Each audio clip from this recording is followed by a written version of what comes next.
Did you know the average American senior has over 300,000 items in their home?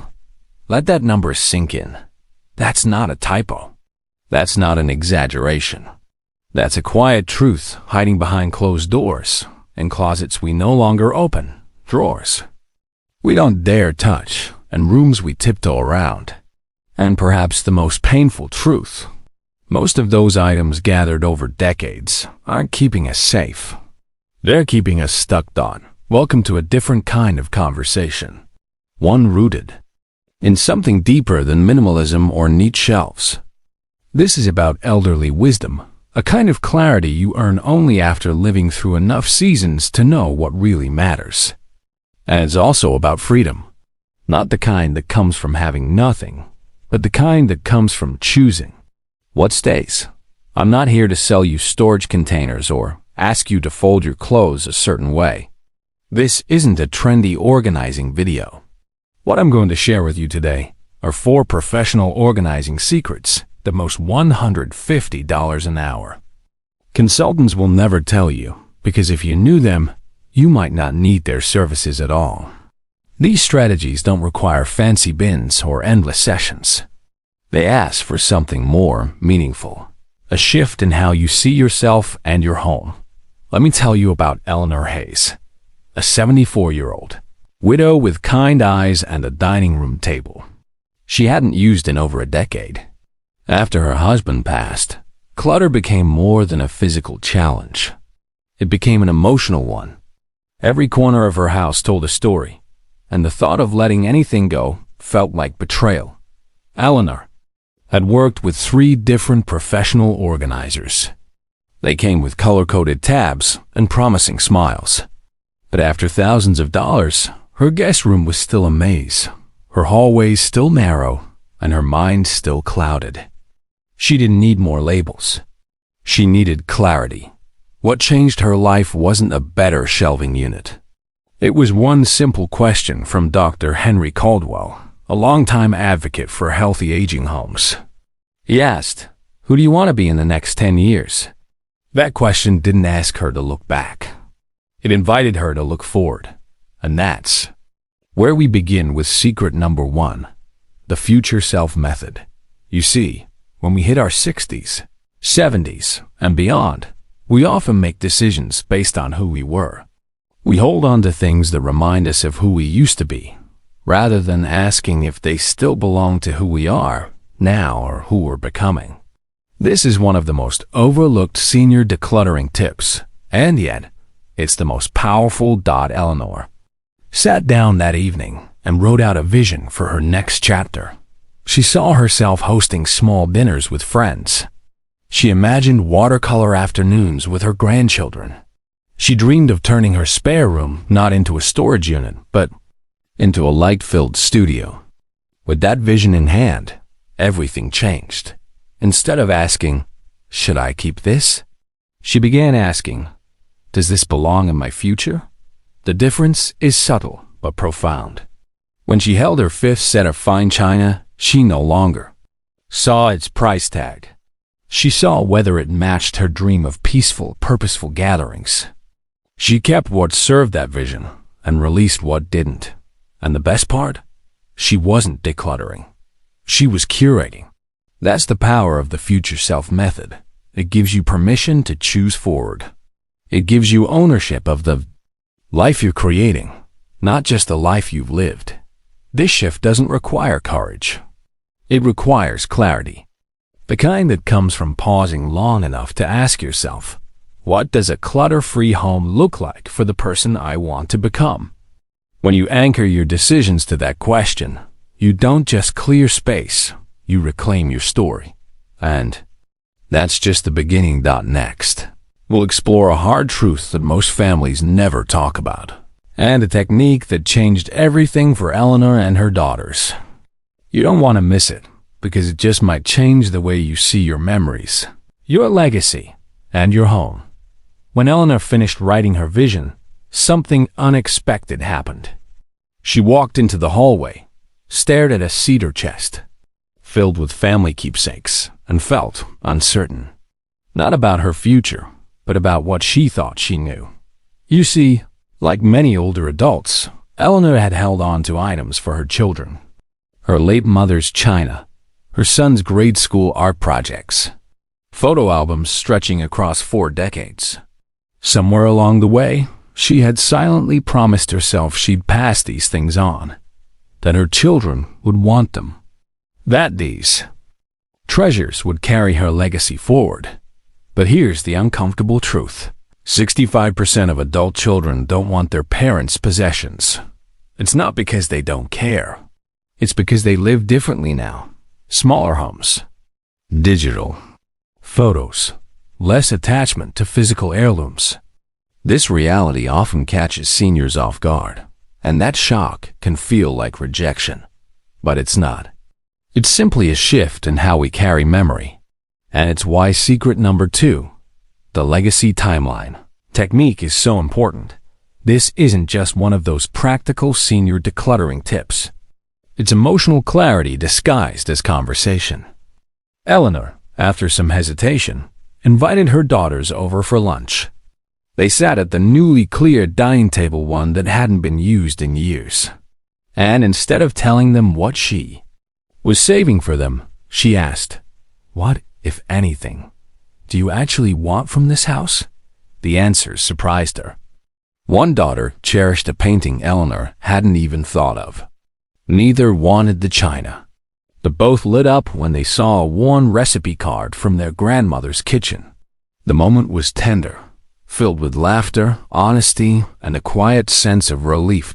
With their guidance, Eleanor categorized her sentimental items into 3 groups. Use. Now, items to enjoy in the present, like hanging the beloved painting in the living room. Document. And release. Items to digitize, like scanning old letters and photo albums into a shared family drive. Pass down intentionally. A few pieces, like handwritten recipes or small keepsakes, that her daughters truly valued. That simple lunch table talk became a turning point. Not only did it help Eleanor clear physical space, but it also protected her relationships, avoiding the resentment or guilt that often comes when children inherit things they never asked for.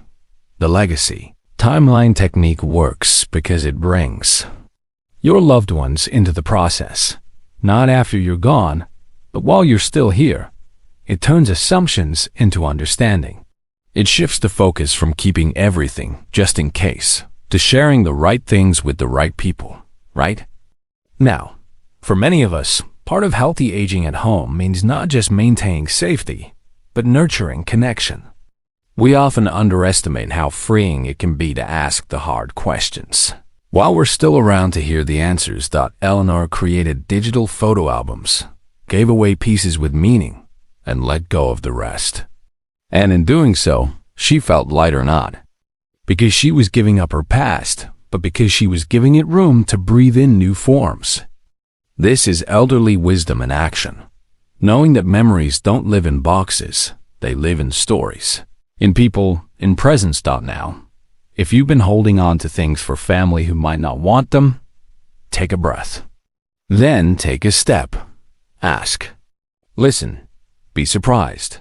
And above all, be willing to let go of the assumption that legacy only exists in objects. It lives just as powerfully in shared moments and mutual understanding. And as freeing as this second secret is, the third one will strike even deeper, because it isn't just about our children. It's about us. It's about grief, love, and the invisible strings that tie our identity to the things we can't seem to release.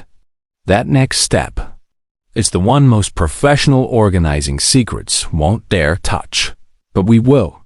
The hardest items to release are never the biggest. They're often small, almost invisible to others, but loaded with meaning. A coat still hanging by the door years after a spouse has passed. A pair of glasses resting on a nightstand untouched. A work badge from a career long retired. For Eleanor, it was the workshop. Her late husband's tools still lined the shelves, untouched for 5 years, gathering dust and memory in equal measure. She hadn't stepped inside that space in months. When Dr. Henry Caldwell gently asked her why, she whispered something many of us carry, but never say aloud. If I let his things go, I'm afraid I'll forget him.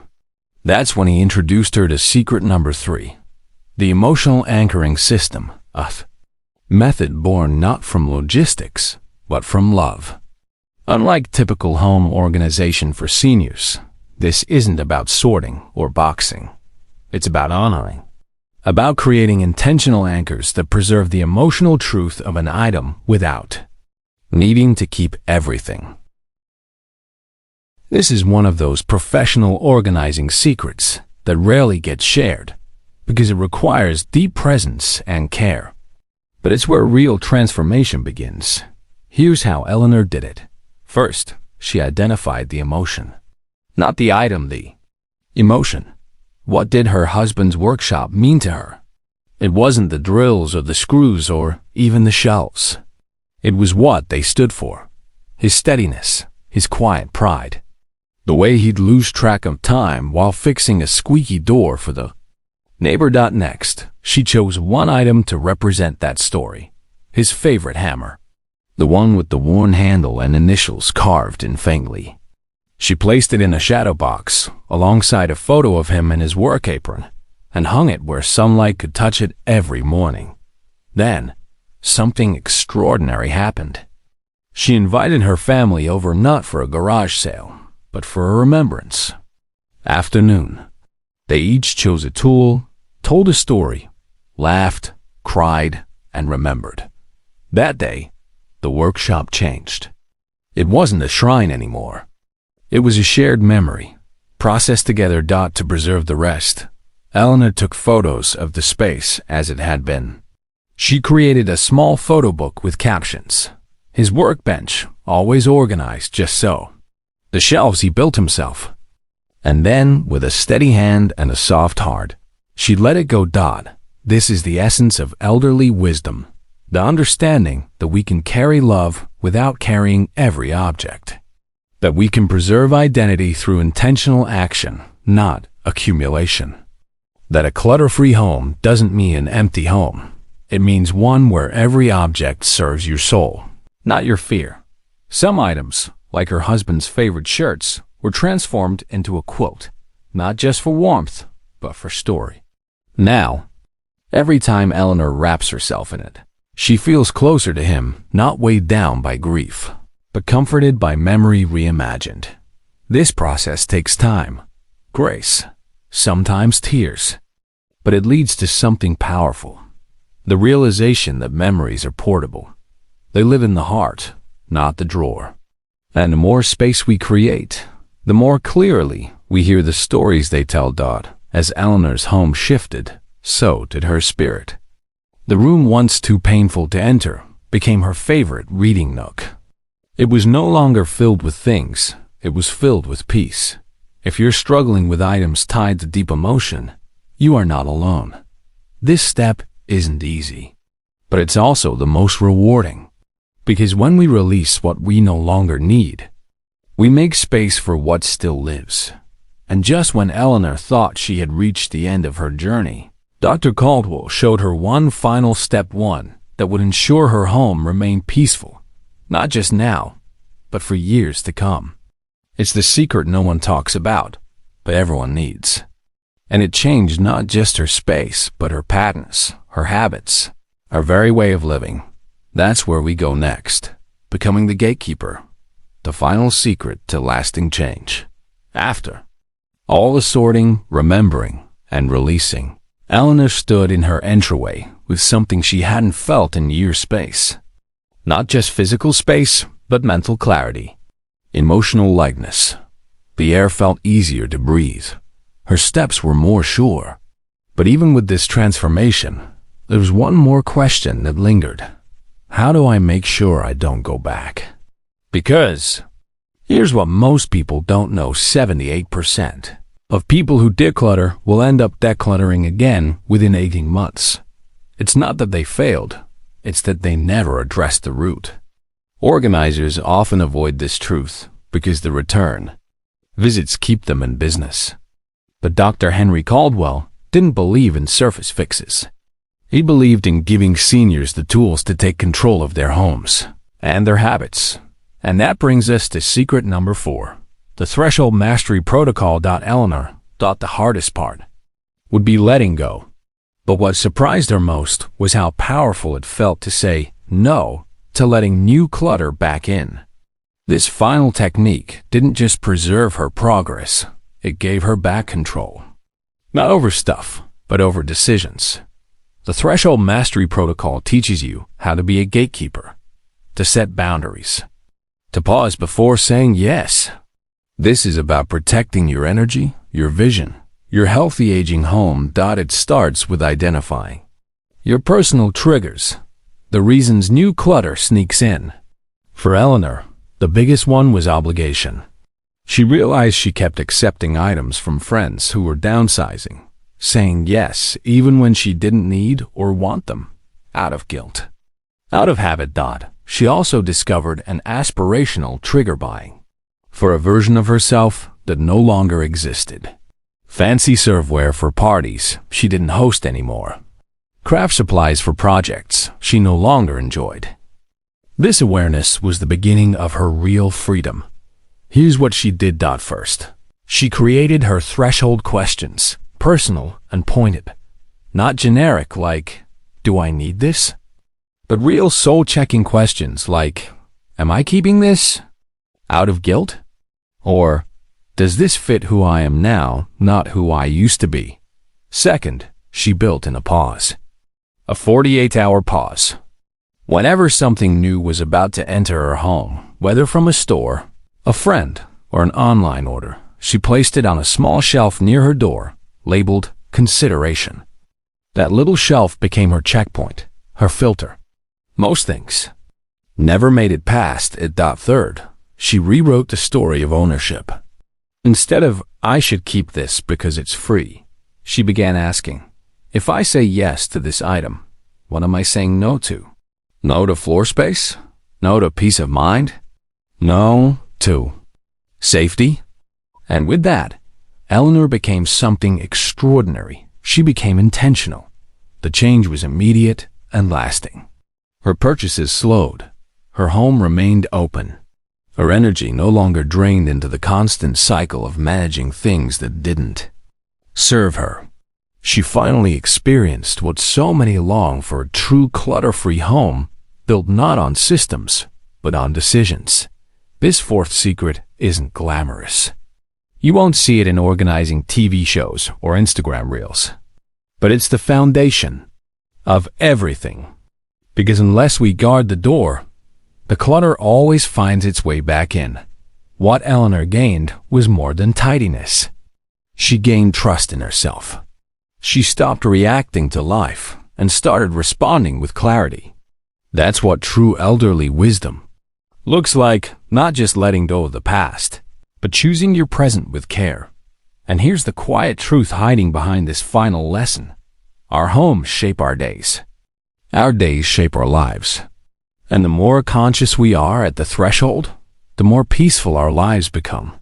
Eleanor didn't just declutter. She transformed. And now, 6 months later, the spare room is a vibrant studio filled with watercolor, brushes, and soft afternoon light. The dining table welcomes her grandchildren every Sunday. Her walk through the hallway is no longer cautious, it's confident. But more importantly, her relationship with her belongings has changed. I used to think letting go meant losing something, she told Dr. Caldwell. But now I see it means choosing what matters most. A new chapter, and the life that's still waiting. 6 months after that first quiet question, who do you want to be for the next 10 years? Eleanor's life looks nothing like it did before. The narrow paths that once wound between boxes and forgotten furniture have disappeared. In their place, open space, soft rugs, sunlight, laughter. She hosts watercolor circles in her former storage room now, a studio flooded with light. Her grandchildren nap on a small daybed beneath windows once blocked by cardboard. Her dining room, once buried beneath decades of just in case, is now the heart of her Sundays. And perhaps the most profound transformation? It's not in the space. It's in her face, her eyes, her walk. There's ease again. There's ownership. Because when you apply these 4 secrets, the future self method, the legacy timeline technique, the emotional anchoring system, and the threshold mastery protocol, you're not just organizing a house. You're rewriting your relationship with time, memory, identity, and choice. This isn't just a list of senior decluttering tips. It's a path back to yourself. Eleanor no longer fears letting go. She no longer clings to items to remember the people she loves. She's learned that by choosing with intention, she honors them more fully. Her home no longer reflects who she was, it supports who she is, and who she's becoming. That is the quiet power of elderly wisdom. It doesn't rush, it doesn't pressure.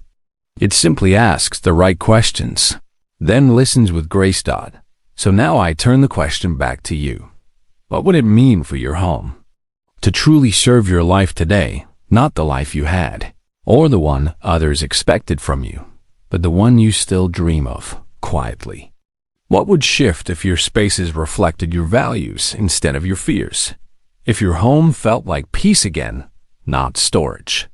This is more than home organization for seniors. It's a call to come home to yourself, to walk through your front door and feel lightness, not dread, to sleep soundly, knowing every item around you was chosen with care, not kept by default. You don't need more storage bins. You don't need another trip to the container store. You need permission to trust your future more than your past. And that permission? It's already yours. Now, if this video spoke to something deep within you, if Eleanor's story reminded you of your own, or your parents, or someone you love, please take a moment to like this video. It helps others find these truths when they need them most. Subscribe to our channel, where we share stories, science, and strategies for creating a healthy aging home filled with clarity and peace. And don't forget to turn on the notification bell so you never miss a moment of encouragement. If you know someone who needs this, who's quietly overwhelmed, quietly stuck, share this video with them. You never know how one conversation can unlock change. And if you're feeling ready, share in the comments below. What's one thing you're finally ready to let go of? Or what space in your home is waiting for a new beginning? We read every word, and your story might be the one that helps someone else finally begin. Until next time, remember, your home should serve the life you want today, not the one you've already lived. You deserve a space that breathes with you, that grows with you, that honors your past, but carries your future. This is not the end of something. It's the beginning. A new chapter, waiting just beyond the threshold.